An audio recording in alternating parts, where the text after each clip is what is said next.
Hello, good day sa mga pretty and sexy kong mga beshi.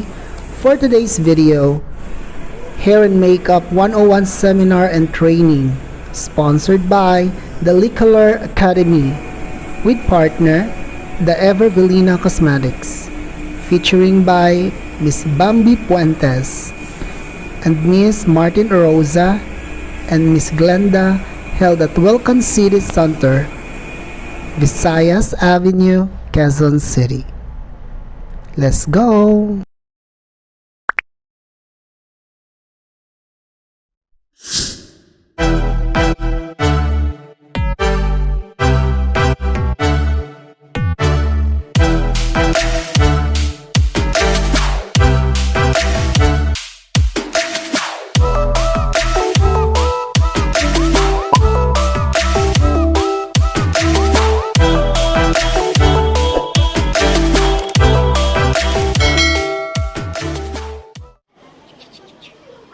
Licolor Prada.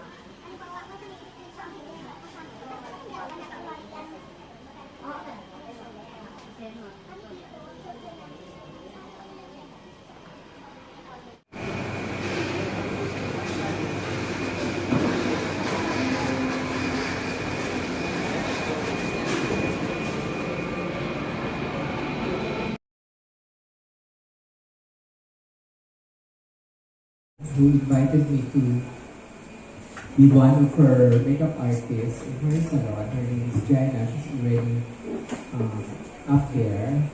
Then, as all the way, like, during the time kasi, parang ganito, there's a lot of, when I started 25 years ago, there's a lot of, there's a lot of workshops, like Pivot Point, Wella, na ang mahal pa ng ticket, pero yung financier namin, she was able to buy all the tickets kahit na gano'ng kamahal for us to learn. There's a lot of learnings that I'm really hoping today na ipasa ko sa inyo. So, a lot of you are probably salon owners or... So you have, again, babalik na naman tayo dun sa address your skin type. Now, if you're oily and you have a lot of textures like me, may mga butas-butas na ganyan, silicone primer. But you also have to check, this is where it gets a little bit tricky. Create sa tiso. Huwag niyo pong kalimutan maglagay ng primer dito sa side ng nose. Kasi people will go like that. Nakakalimutan nila lagi the edges of the other, yung parts ng face natin. So usually, hindi na nakapaglagay ng primer dito sa gitna, each side of the nose. Okay? You don't have to put primer sa leeg, ha? Sige, next slide. If we are looking at the color wheel na ganyan, for example, pwede sa akong lumapit sa lines. So it's impossible lang to, you might want to avoid certain areas lang, pero now, when it comes to kilay, I think, especially if you have clients, tanong nyo muna, kasi ito, personal story to. Yun nga if you, ayan, sige, thank you. So from here, kailangan dito yung what we call the base. So again, from the sides of the nose, pinch forward, kasi yung bridge na ng nose yung tumatama. This is your arch. So, actually, saan mo ginagawa yung pillar? Ay, siya lang na.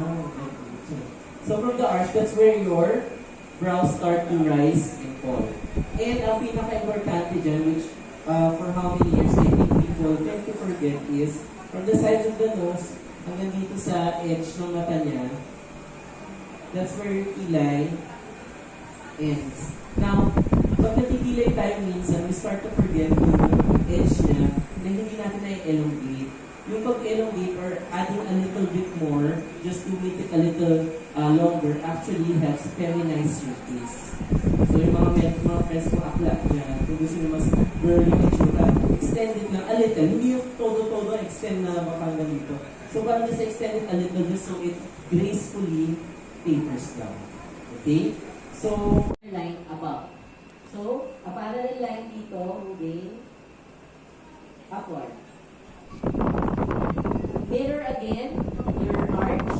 So, kung meron ng pababa dito, same siya, wait lang. Same siya sa taas, going all the way to the tip. Now, pro tip, ang pwede nyo gawin, and teach this sa formula, you flatten your pencil so that you can go all the way to the tip. So parang wiper motion lang siya gumagawin.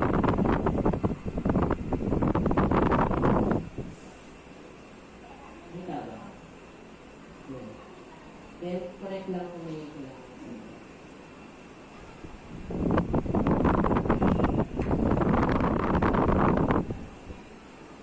So, that's one fast way lang. So, parang, again, Ayan na, ganito yun. If you can see, sige, if you're exposed, ano meron sa mata nila? It's creasing. Natural yun sa mata kasi it has to fold eh. Alam mo wala yun, ang gundo ng mata mo. Pero ano, before you put powder, eyeshadow, just make sure to blend this by tapping. Tapos when I tap din, I tend to push it upwards lang para mas lalo lang siya nag-blend out. So again, this line is natural, but just make sure that, just like your foundation and powder, kapag meron yan, bago ka mag-apply, spread out mo muna. Kasi this one. So as in orange, parang Huwag ka naman dami, tapos the excess, pero na yung talong, nabasa mo yun. Okay. So the orange one, and when your client is then you start with, ano ito yun? Tapos, we just dab na the orange.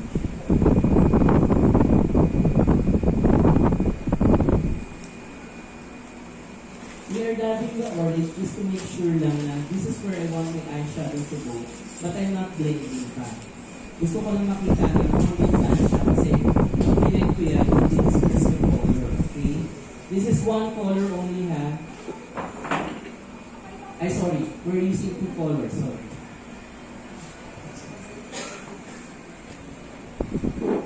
So, orange eyeshadow all over the lid. In A, parang letter C or letter U. Then, papasok diagonal, papasok diagonal. What do you see? Hindi tayo naglalagay sa gitna. Kasi that's for your shimmer color. So, from here pa lang, we get another brush, a fluffy brush for blending.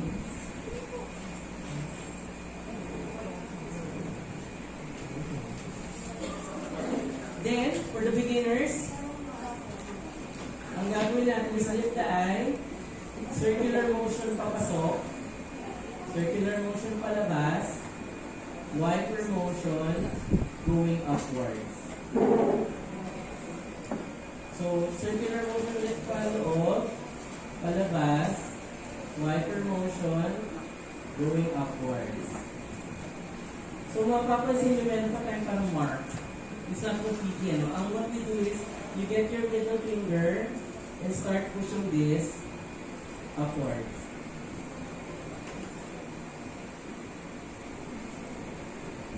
Kasi dyan natatakot yung mga ibang makeup artist na parang, ay baka hindi ako well-blended, ganyan, magmahuna ako for blending. So, guys, pag eyeshadow ng judge yan kasi kulang pa siya ng ano, ng eyeliner and wala pa siyang mascara.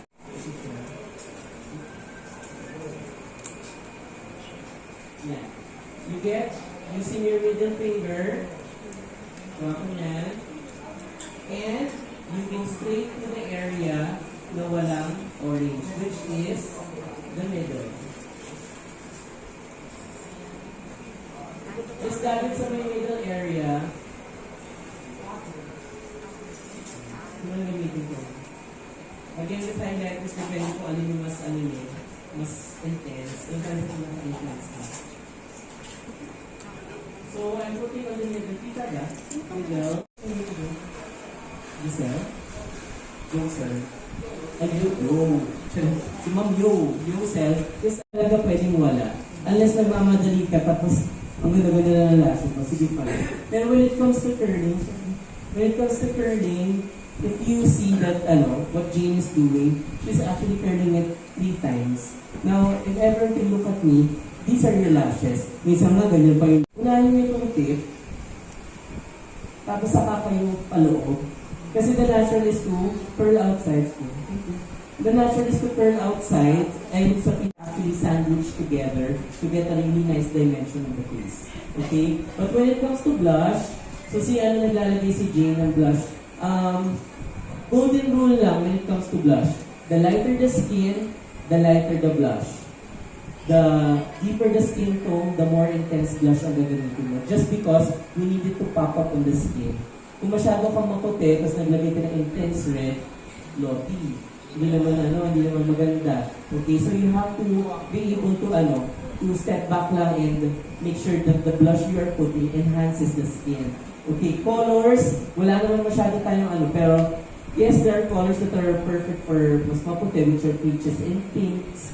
Tapos pag morena, the oranges and reds. And of course, kung medyo deep skin tone, talagang kahit meron ng violet blush na lumalabas. So parang, it still depends on the image that you are creating. Pero as much as possible, let's try to complement lang the blush with the natural skin tone of our skin. Or yung talagang natural blush colors natin, which are reddish, pinkish, orange.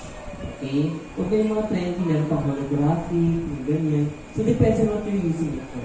Now, we are putting blush kay iba't ibang blush. There's tints, there are powders, there are gels. Again, pabalik na naman tayo dun sa know your skin type. Okay? Gels and tints na liquid are good for drier skin types.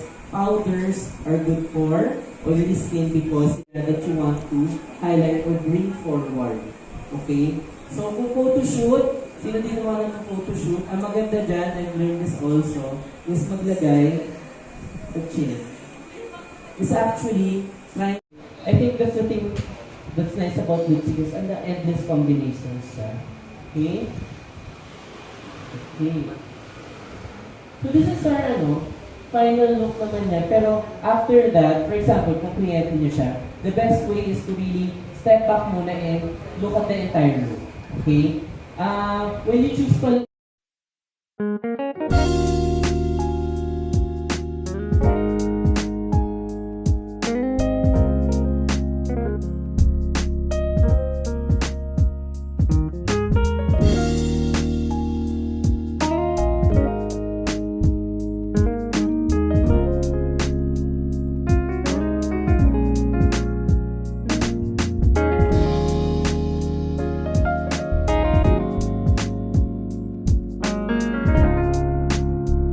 Picture, sama na. Okay? Michelle, naka-video ka. 1, 2, 3. It's more professional. We are